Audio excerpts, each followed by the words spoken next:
Good morning, Clayton. Today is Thursday, April 30th. I must have accidentally hit the 2.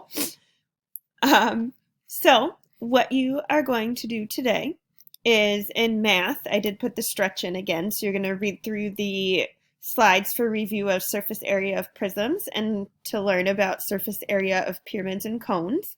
So you'll do at least 15 minutes of IXL on a topic from the assigned list and make sure you are signed in. We're having a lot of issues with students not, signing into IXL, okay? I haven't heard that from you, but make sure that you're signed in just because then it doesn't document your minutes. Okay? And then, so your feedback and reflection, you're going to complete the IXL activity to reflect on the problems that you completed. In social studies, you're going to go through the Canada history slides and do your history roundup and submit part 2 of documenting history, and you'll do that in class KIC. In FACE, you're going to check Google Classroom. In language arts, it is the Achieve article today, Chimps Smarter Than We Think.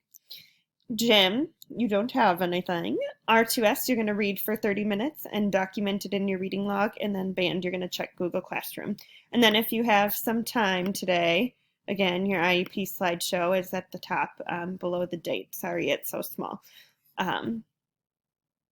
But yeah, if you can start working on some of that, that would be great. And again, you'll have a slower day tomorrow if you do all of your work today and stuff too. So you'll have some time for that tomorrow as well. I hope you have a wonderful day, and I look forward to your morning phone call.